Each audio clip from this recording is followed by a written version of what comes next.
Tonight I am flying from London Heathrow to Hong Kong with British Airways in business class, and I'm flying in the old style business class suite, the one that was released in about 2000, I guess. Now, I could have flown a club suite flight.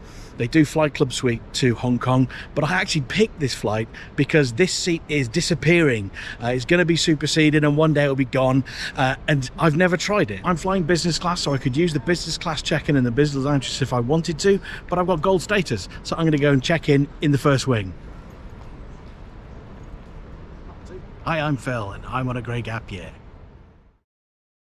I've talked about the first wing and the Business Airways lounges at Heathrow Terminal 5 in previous videos, and if you'd like to learn about those, I'll pop a couple of links in the description for you. On this trip I found my way into my favourite corner of my favourite lounge at the B gates, but for today let's just cut to the chase and board our flight to Hong Kong, or what would be better described as boarding not boarding. As is my usual routine, I was in the lounge for as long as possible, and I'm a good distance from the aircraft, with the first and business class passengers waiting at the door, and I'm in with the economy folk being added to the melee by the gate agents. After about 10 minutes I made it to the door and I boarded this 8-year-old 787 Dreamliner. Hello, yeah. Thank you. Close right here, please. Not the most enthusiastic welcome. And I turned right into the rear business class cabin, and I tend to pick a rear seat in the rear business cabin if I get a choice, because it causes less disturbance to other passengers when I record my journey.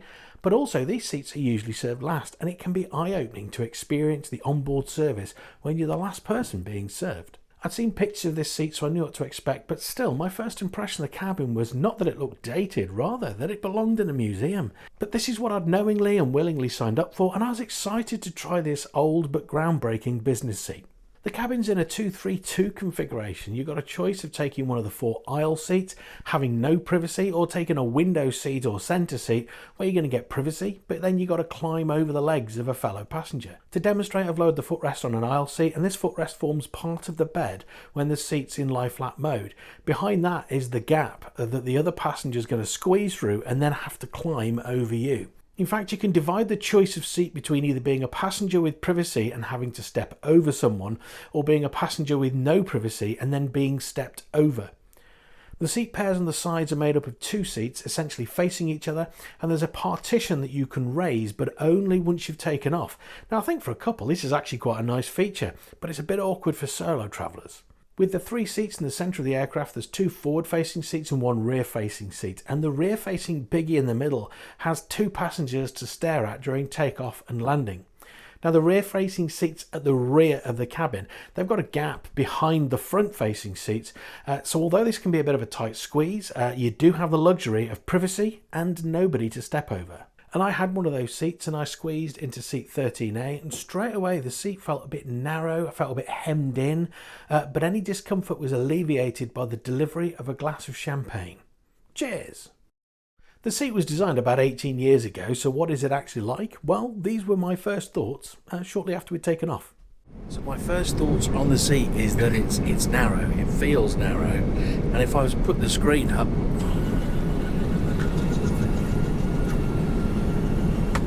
immediately I feel a little bit sort of claustrophobic.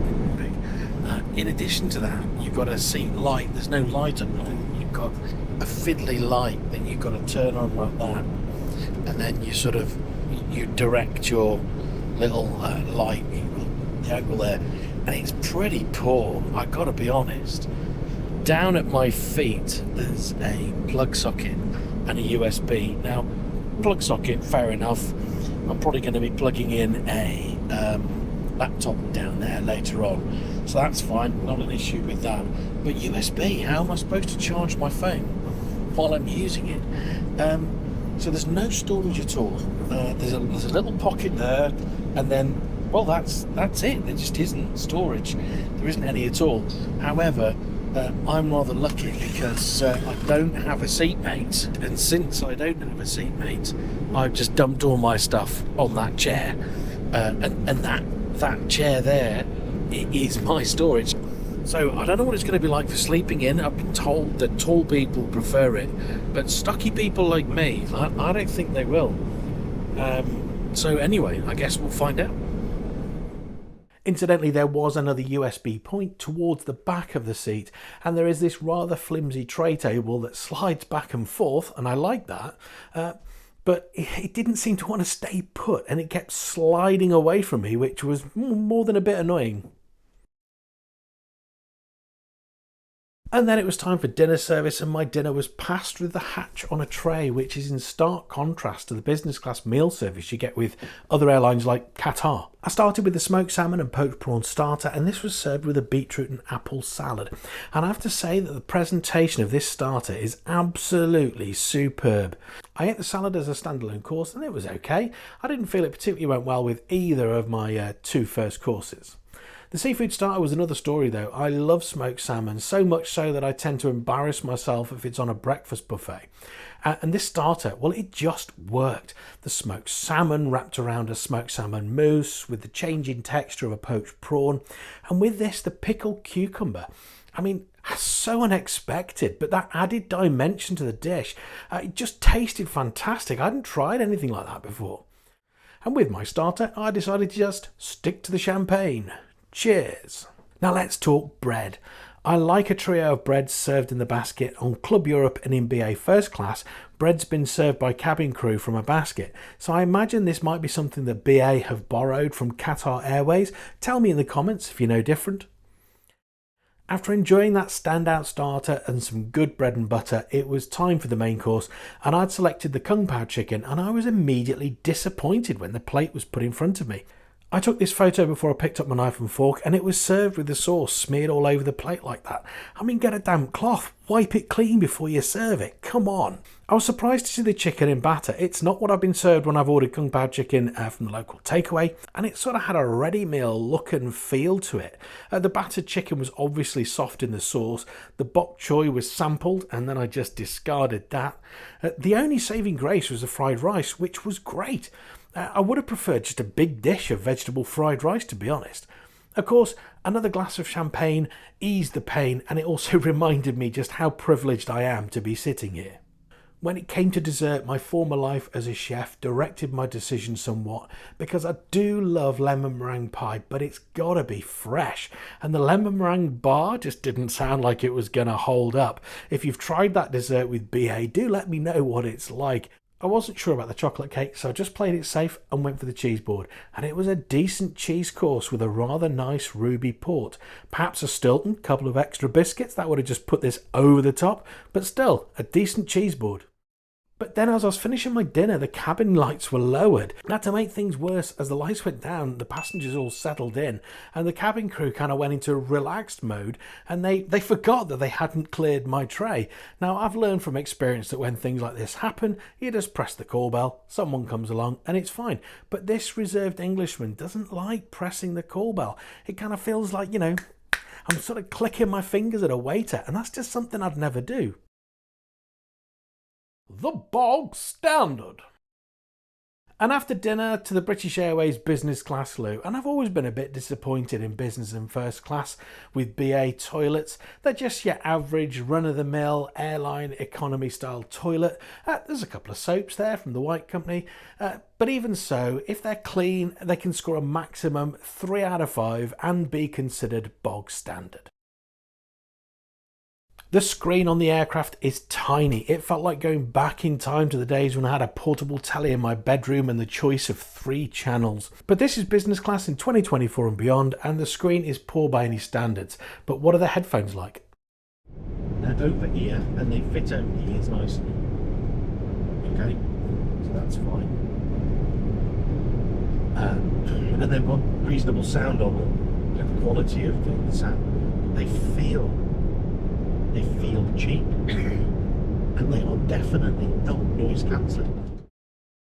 So a small screen and headphones that aren't noise cancelling, and they were easily beaten by my Bose headphones. And the entertainment selection doesn't save BA either. It's not that BA has a particularly bad selection, it's that other airlines have a significantly better choice. They do have 59 movies in their new releases category, so I'll let you decide how new these movies were in May 2024. But I'm a box set person, and having the first 3 episodes of a series is no help to me.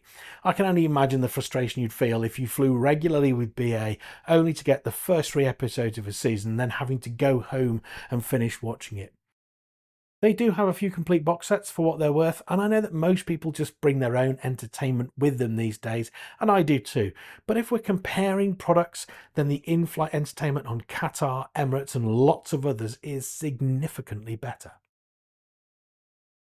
So the seat is a 2006 update on BA's first flatbed in business from the year 2000. Remember those days when BA was a market-leading innovator? There's a footrest which you manually drop down, and this also forms part of the bed along with the main part of the seat. The controls are within easy reach when you're seated, and while you're seated, getting your bed into bed mode is simple. It's not so simple to get the window seats into bed mode when you're standing though, and this creates a bedding conundrum. If you make the bed flat while you're standing up, then you can put the mattress cover on, but then you've got to crawl onto the bed to turn around and put the footrest down.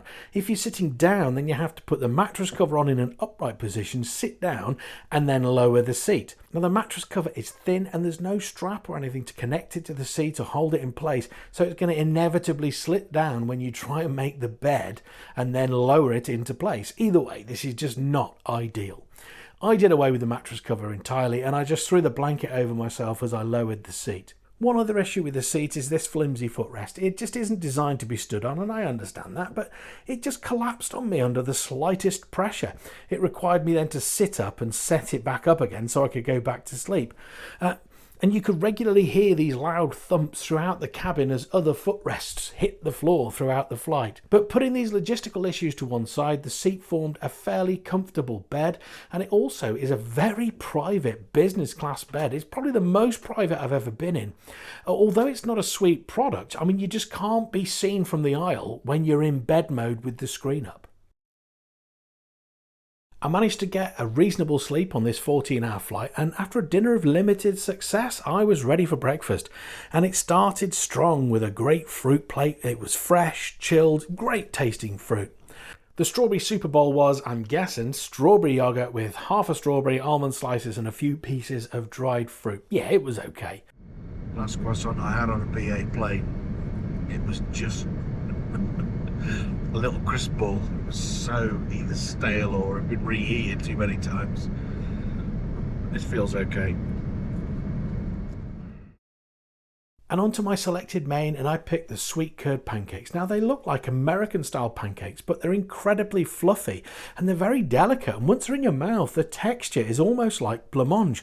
Now I've never tried a curd pancake before, so I don't know what they should be like, but they were just too delicate, a bit too rich, and after 1.5, I'd had all I could eat. And with breakfast cleared, we came into Hong Kong over the water from Macau, and it gave me time to consider the flight. As far as this seat goes, I'm glad I've done it. I'm glad I got to try this seat out, but I don't ever want to fly in it again. I'd go as far as saying never again. I'm sure the Yin-Yang design was revolutionary in its day, but that day is now been and gone. In fact, it's long gone, and this seat should be consigned to history. There's various dates around when this seat will be banished, with BA's Heathrow aircraft, of which this was one, apparently being swapped for Club Suite by the end of 2026. And there's no date for the Gatwick fleet to be refitted, so expect to fly this seat if you're flying long-haul business class with BA from Gatwick for the foreseeable future. I mean, wow. Poor quality screens, flimsy tray tables, the awkward face-to-face takeoff, and dinner being passed through a hatch on a tray is just another oddity of this seat. And I've had some great meals with BA, even on really short flights from Edinburgh and Manchester, but this dinner just struggled to impress, with the seafood starter being the standout course of the whole flight. Breakfast was okay, I just selected the wrong main course for me. So I'm going to be avoiding this seat in the future, and I'd recommend you do the same, unless, like me, you've never tried it and you want to see what air travel was like in the olden days. So I hope you've enjoyed the video and you've found it useful, and if you have, do please give me a like, and also consider subscribing to the channel and clicking on the bell so you can get notifications of upcoming videos. So thank you for watching and joining me on Grey Gap Year.